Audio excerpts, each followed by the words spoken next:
Со фанатичната борба за слобода и за создавање самостојна држава Македонија, за време на Илинденското востание, водена со свест за своја индивидуалност, македонскиот народ го определил својот историски пат кон посокуваната иднина. Да се сврсти во редот на европските државотворни народи. Војничкиот пораз бил доживеан како загубена битка, но борбата за слобода продолжила под раководство на револуционерната организација. Во Македонија останале да го предводат својот народ истакнатите водачи Дамјан Груев, Ѓорче Петров, Пере Тошев, како и војводите Ѓорѓи Сугарев, Христо Узунов, Лазар Поптрајков, Петар Ацев и други. Македонската револуционерна организација се соочи со силно непријателство на соседните балкански држави Грција, Бугарија и Србија и со непризнавањето од европските големи сили кои, водени од своите интереси на Балканот, биле против државна самостојност на Македонија. За да спречат востанието да предизвика регионална војна со замешување на соседните на Македонија балкански држави, тие договориле колективна интервенција за присилување на владата на османлиската држава да прифати спроведување реформи. Реформите, предвидени во програмата од Мирцштег, биле наменети не за разрешување на македонското прашање, туку за осовременување на османлискиот државен и безбедносен апарат за одржување на власта, редот и мирот во бунтовната провинција.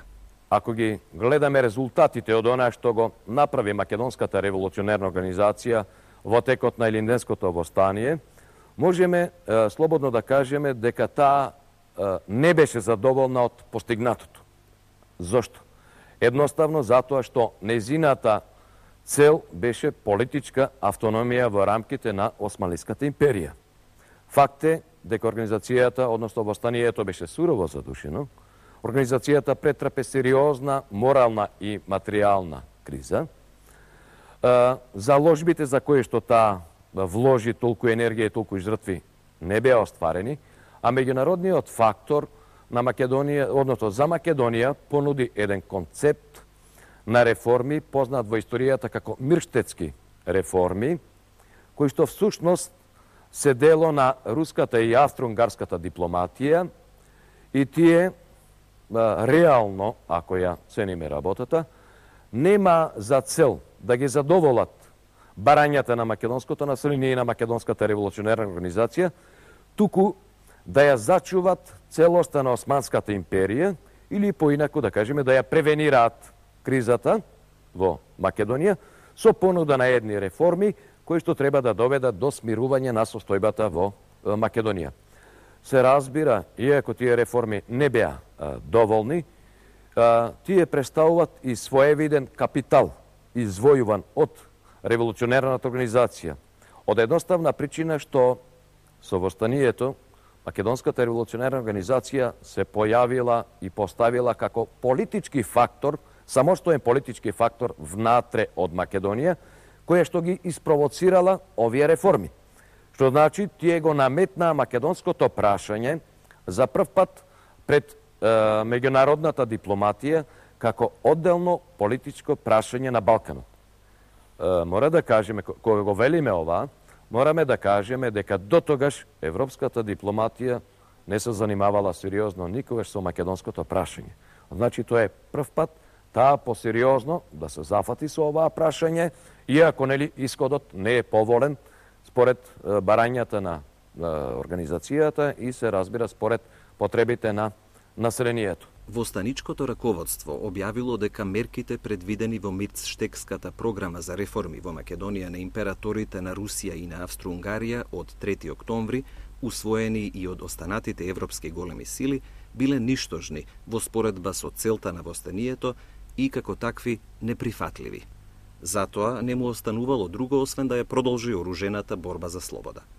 Ќе го развиеме револуционерното знаме, свиткано оваа есен, за да блесне одново во поблагопријатно време, а тоа време е близу. Се собрале комитите, се собрале комитите, ќе ми одат суво поле, ќе ми одат суво поле. Владата на османлиската држава, за да избегне мешање на европските големи сили во внатрешните работи, посредно му предложила на задграничното представништво да ги представи условите под кои било можно да се осигури мирот и редот во Македонија. Добила категоричен одговор дека тоа можело да се постигне единствено со полна политичка автономија на Македонија. Организацијата со поставување таква цел ја добила довербата на народот и било каква отстапка ќе значела предавство, дури и под предпоставка дека таа, портата, ќе ги исполнела сите ветувања. Османлиската влада, стравувајќи дека автономијата ќе представува само етапа кон самостојна држава, се определила не само да ги прифати и без тоа ограничените реформи на големите сили, туку и да преговара и да им прави отстапки на балканските држави, заинтересирани колку и самата таа за разбивање и уништување на македонската револуционерна организација и за спречување на создавањето на македонска држава. За прашањето на реформите во Македонија водела разговори со бугарската влада, представувана од незиниот дипломат Григор Начович, познат туркофил. По тој повод, задграничниот представник на организацијата во Софија, Христо Татарчев, изјавил дека на преговорите на бугарскиот дипломат внатрешната организација не им придавала важност. Доколку и се однесувале за Македонија, би биле без значење. За Македонија можеле да преговараат само нејзини легитимни представници. Европските големи сили со наложените реформи во Македонија имале за цел да го маргинализираат влијанието на македонското востание, да ја обезбедат власта на османлиската држава за да се одржува статус кво на Балканот, се додека тоа било нивен интерес. Интересот на Грција, Бугарија и на Србија го задоволиле со фактичкото непризнавање на македонската револуционерна организација како политички репрезент на востанатиот народ и со исклучување на можноста за организирање на Македонија како автономна провинција, главното барање на македонското востаничко раководство. И не само тоа, со нивната програма била задржана административно-територијалната поделеност на Македонија на вилаети и нејзиното деноминирање, именувана со Трите вилаети. Со програмата предвиделе групирање на македонското христијанско население според османлискиот милет систем, односно според црковната припадност. Со примената на значењето на етничката припадност, грк милет, булгар милет и срб милет, им признале легалност на нивните пропаганди, деноминацијата на македонскиот народ, негово делење на грци, бугари и срби. Со тоа, Грција, Бугарија и Србија биле упатени да договараат делба на Македонија.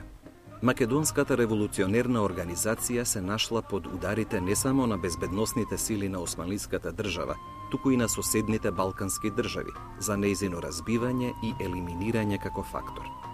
За постигнување на таа цел, владите на Грција, Бугарија и на Србија го засилиле дејствувањето.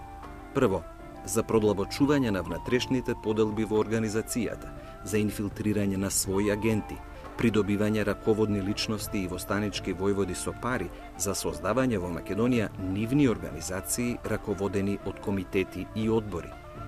Второ, интензивирање на легалната црковна и просветна пропаганда за придобивање приврзаници.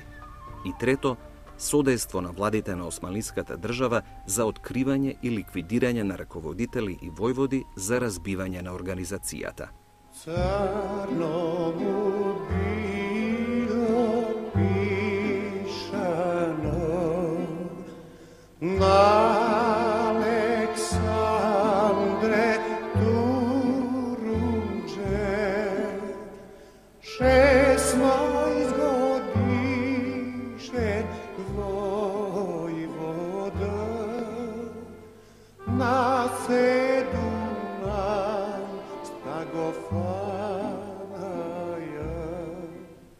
По усвојувањето на Мирцштетската програма за реформи во Македонија, бугарската влада побрзала да ги нормализира односите со османлиската држава. Дипломатот Григор Начович, докажан туркофил, отпатувал во Цариград и на 17 ноември 1903 и предал на тамошната влада проект на спогодба.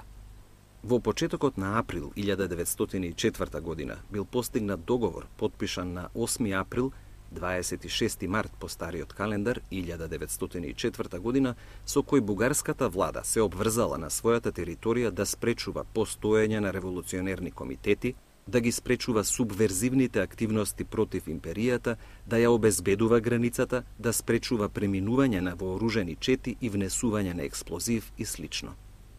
Владата на османлиската држава се обврзала да даде делумна амнестија за учесниците во немирите. Во завршна фаза биле и бугарско-српските преговори за Македонија, откако била прифатена позицијата на српската страна, дека во никој случај не можело да се допушти со реформската акција на силите да се создава автономна Македонија, а реформите да бидат сообразени со нивните легитимни интереси. Српскиот министер за надворешни работи Никола Пашиć ставил на знаење дека Србија не признавала постоење на трета словенска нација освен Срби и бугари, и дека решително се спротивставувала да се создава од македонските словени четврта словенска државичка. Со посредување на руската дипломатија, Бугарија прифатила во српската интересна зона да се вклучи северниот дел на Македонија под името Стара Србија. На 12 април, 30 март по стариот календар, Бугарија и Србија подпишале јавен договор за пријателство и таен договор за сојуз за Македонија. Во договорот предвиделе за нерешените спорни прашања за кои не ќе можеле да се договорат, дефинитивно решение да донесел рускиот цар. Јако официјално објавија дека ја поддржуваат реформите и подобрувањето под наводници на состојбата во Македонија, тие презедува организирани акции за жестоко пропагандно дејствување во Македонија, политичко на црковен план, политички и дури воено со вооружени чети. И тоа беше во вистинска смисла после Илинденското востање започна една необјавена агресија врз Македонија со вооружени сили, така да рече вооружени чети, затоа што за тие сили стоја официјалните власти на соседните балкански држави, на Србија, Бугарија и на Грција. По постигнатиот договор започнале оружена агресија со префрлување на свој вооружени пропагандно-терористички чети за борба против четите на револуционерната организација и со терор да го присилуваат македонското население да декларира бугарска, односно српска припадност, да подготват терен за идната поделба на Македонија.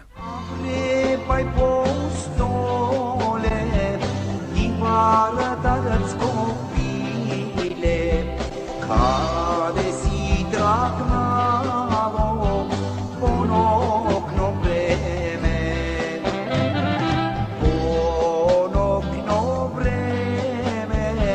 po mesečina, napad mi te čeka, a vreba i po stole, napad mi te čeka.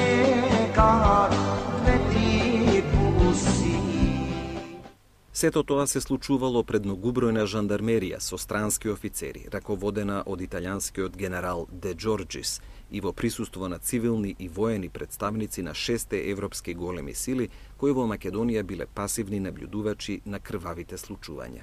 Народе македонски, со какви идеи си ти, доставе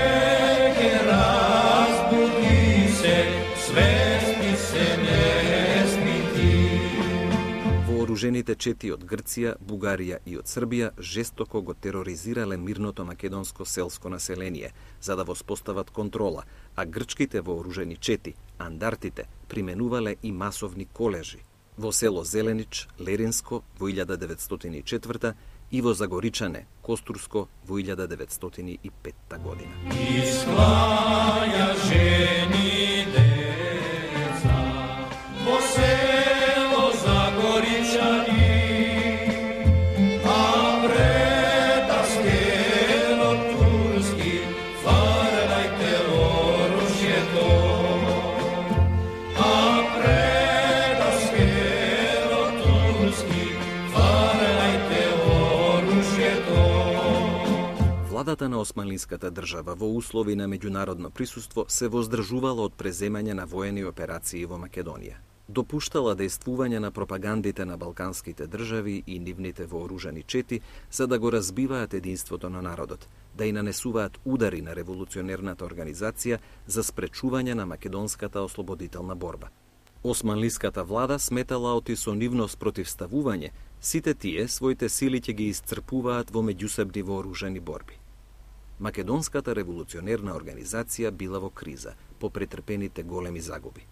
Партикуларизмот на окрузите бил силно изразен, организационата мрежа раскината, повеќе реони во окружните организации биле без раководства.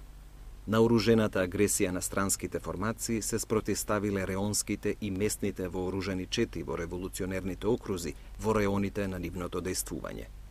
Состојбата се влошила кога пропагандите успеале да придобијат приврзеници, отпадници, некои од нив и учесниците во Илинденското востание. Тоа им овозможило од 1904 до 1908 година да одржуваат свој вооружени чети во одделни реони. Грчката во приморскиот дел, во Костурско, Леринско, Кајларско, Драмско, бугарско-врховистичката во Пиринскиот дел и во Малешевско, српската во северниот дел, Кумановско, Велешко, Азот, Порече и Дримкол. За прогонување и уништување на четите на револуционерната организација, покрај редовните единици, Османлиската држава од средината на 1904 ангажирала специјални сили од брзо подвижни батальони, разместени во Солун, Битола и во Штип. Започнале жестоки борби.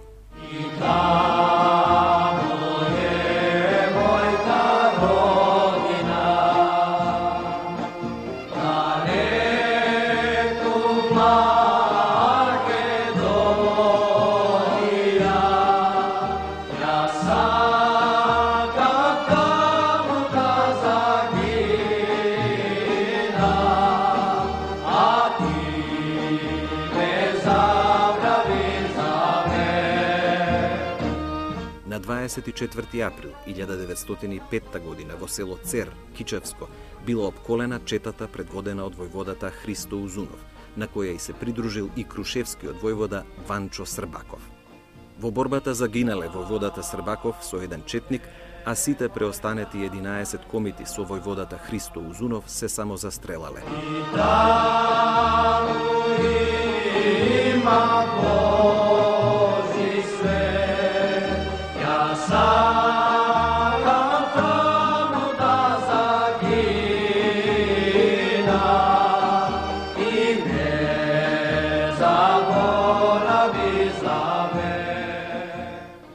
На 23 март 1906 година, војводата Ѓорѓе Сугарев со својата чета од 23 комити водела неколкучасовна борба со потерната војска и башибозук, албанци, над селото Паралово, Битолско, на подножието на Селечка планина. Сите комити со војводата Сугарев загинале.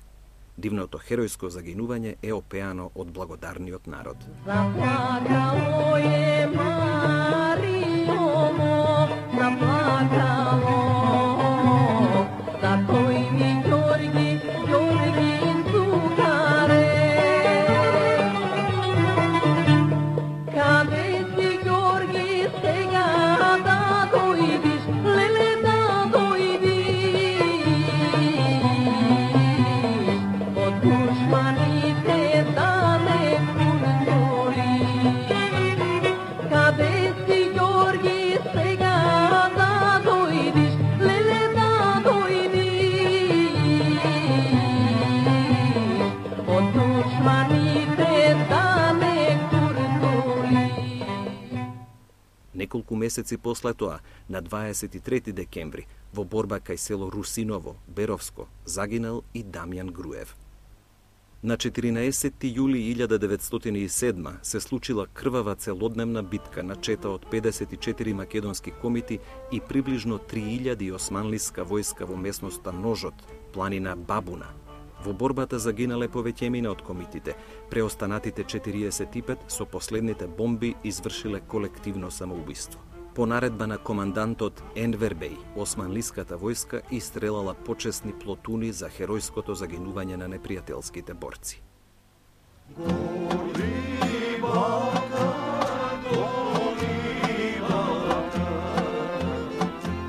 Pokojna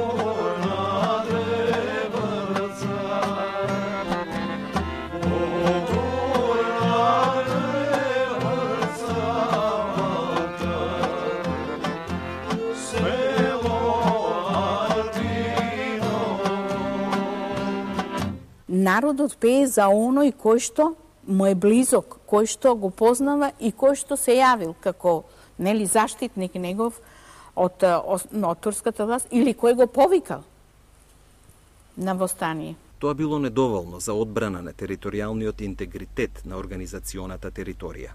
Организационото поврзување на окрузите за функционално реактивирање на целиот механизам на Македонската револуционерна организација, жестоко атакувана одвнатре и однатвор, се наметнало како прашање од првостепена важност. Централниот комитет, кој постоел само номинално, составен од неавторитетни кооптирани личности, не презел ништо и немал капацитет за тоа.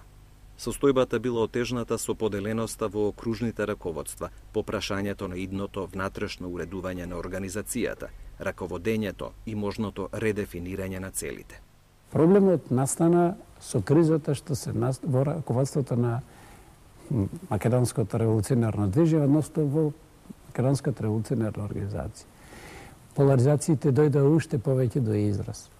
Тие кои што од претходниот период беа присутни, сега веќе се постави две клучни прашања по однос на стратегијата на водењето на оружјаната ослободителна борба, односно борбата за создавање самостојна македонска држава. Едното беше старата структура, односно строга централизација на организацијата со едно централно раководство кое што ефикасно ќе да речем контролира, коригира дејноста на револуционарна организација, за повторно да се подготви македонскиот народ за нова фаза на оружјаната борба. И другата за децентрализација, односно пренесувањето на регеренциите на окружните раководства, на окружните конгреси, или како се вели за демократизација во раководењето со револуционарната организација, од кои причини. Тоа го се наметна заради тоа што се случи, затоа што во анализата по Илинденското востание се покажа дека одредени сили и фактори, надворешни и внатрешни, повлијале востанието да се крене недоволно подготвено. Не велиме за предвремено, туку недоволно подготвено. И стравувајќи дека така централизирана организацијата со едно авторитарно раководство може да доведе повторно до слични решенија кои што ќе имале негативни последици за успехот на ослободителното дело. И затоа имаме сега, така да речеме, една период на стагнација во функционирањето на револуционарна организација. По востанието престана да не авторитетен имаше централен комитет кој што практично се само распушти. Задграничните представници Христо Татарчев и Христо Матов, кои самите ја презеле функцијата на Централниот комитет, свикале собир на раководните личности и војводи кои се наоѓале во Софија. Со оглед на бројната застапеност, авторитетот и компетентноста на учесниците се работело за квалификувано собрание. На собранието одржано во јануари 1904 година учествувале покрај двајцата задгранични представници и Борис Сарафов, Јане Сандански, Никола Карев, Димитар Стефанов, Георги Попхристов, Христо Чернопеев, Димо Хаджидимов, Никола Русински, Пандо Кљашев, Димитар Мирасчиев, Васил Чакаларов, Славојко Арсов, Аргир Манасиев, Никола Пушкарев, Добри Даскалов, Сава Михајлов, Мише Развигоров, Смиле Војданов и Славчо Ковачев. На собранието биле завземени поделени ставови за идното уредување на организацијата. Мнозинството се определило за напуштање на строгиот централизам, за демократизација, за да се оневозможи Централниот комитет еднострано да наметнува одлуки како во случајот со Илинденското востание. Собранието избрало привремено тело, комисија во состав Димитар Стефанов, Георги Попхристов, Димитар Мирасчиев и Стефан Петров да раководи со организацијата до одржувањето на општ конгрес, вклучувајќи и да ја контролира работата на задграничното представништво. Собранието усвоило и програма во која што била нагласена целта на действувањето на организацијата – Автономна Македонија. Бил усвоен и посебен акт, директива, која што била дистрибуирана за според неа да се раководат реонските раководители и војводите. По завршувањето на собранието, поголемиот дел учесници, раководители и војводи се вратиле во Македонија. Во април, преостанатиот состав на Централниот комитет се само распуштил и се прогласил за окружен комитет на Солунскиот револуционерен округ. Со тоа, организацијата и формално останала без централно раководно тело. Прашањето за уредувањето и раководењето во организацијата било главно прашање на окружните конгреси на организацијата. Прв свој конгрес одржал Битолскиот револуционерен округ. Конгресот бил одржан во втората половина на мај во Прилепско со учество на 13 раководители и војводи.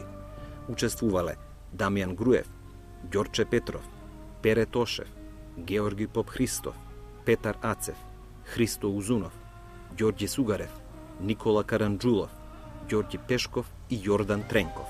Мнозинството, предводено од Пере Тошев, се застапило за демократизација, изборност и одговорност на раководствата и секој припадник на организацијата.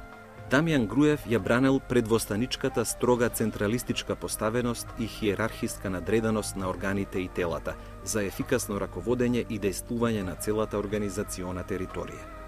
На 24 јуни раководното тело на округот побарало од другите окружни раководства да заземат ставови за да се свика општ конгрес за донесување устав и правилник и воспоставување единство во дејствувањето. До одржувањето на општ конгрес да се формира привремено централно проверително биро од по еден делегат на секој округ. Такво тело не било формирано. Окружниот конгрес на Скопскиот револуционерен округ се одржал на почетокот на 1905 година на село Кнежево, Кратовско, со 12 учесници револуционери и војводи. Ефрем Чучков, Мише Развигоров, Александар Бујнов, Тодор Александров, Атанас Бабата, Петар Ангелов, Стојан Мишев, Константин Нунков, Стефан Димитров и други.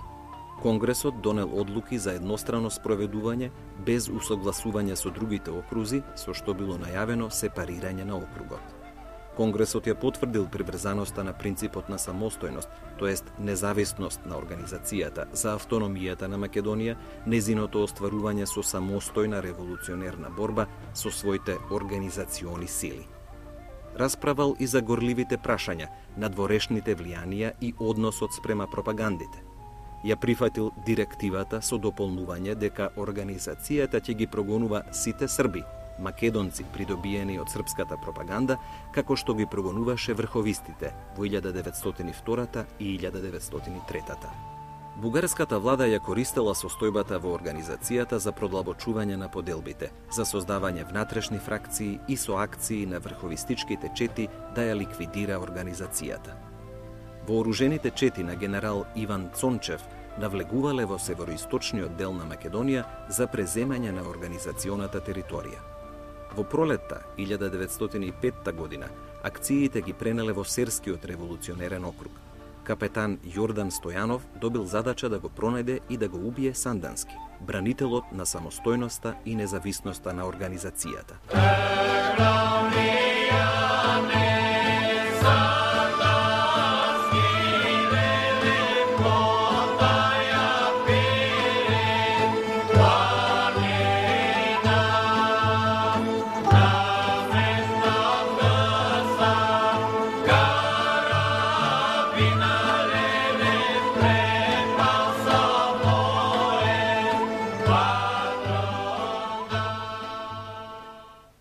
Со поручник Асен Партениев, начело на бројна вооружена чета формирана во Бугарија, ја преминал границата и влегол во Македонија.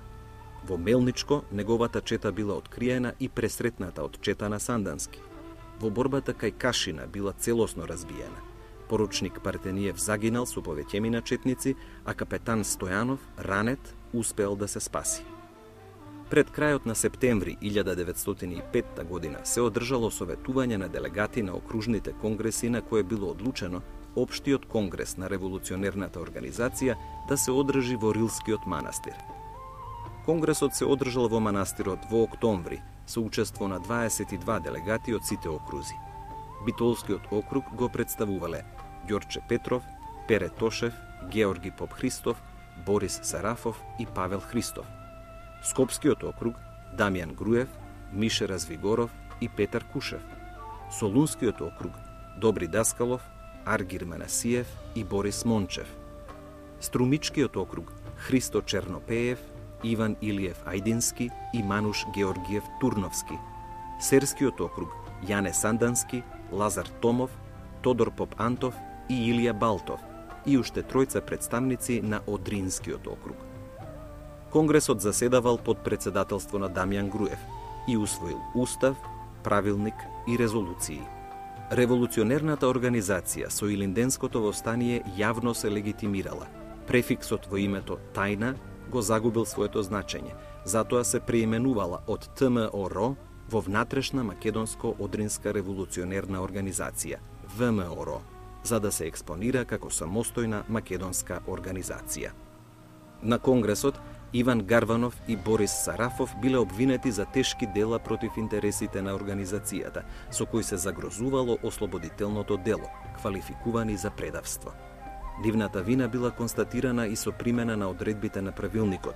Конгресот им изрекол условна смртна казна во случај да го повторат делото. Конгресот ги избрал раководните тела. Централен комитет во состав Дамјан Груев, Пере Тошев и Тодор Поп Антов. Задгранично представништво Ѓорче Петров, Петар Попарсов и Димитар Стефанов и редактор на печатениот орган Револуционерен лист Димо Хаджидимов. Во уставот, за цел на дејствувањето, организацијата прогласила извојување на политичката автономија на Македонија и Одринско. Член 1. Сооружена борба со општо масовно востание. Член 3. Идеалот кој што треба да му се отцртува како перспектива на народот за време на агитацијата треба да биде идниот демократски поредок со равноправност на сите националности кои живеат во земјата, вклучувајќи ја и турската националност. Народот да се подготвува и да се подготви самиот да си ја земе во своји раце судбината по ослободувањето. Не е слободен оној народ кој што ги има испитано правдините само на хартија. Слободен е само оној народ кој што самиот си ја извојува слободата.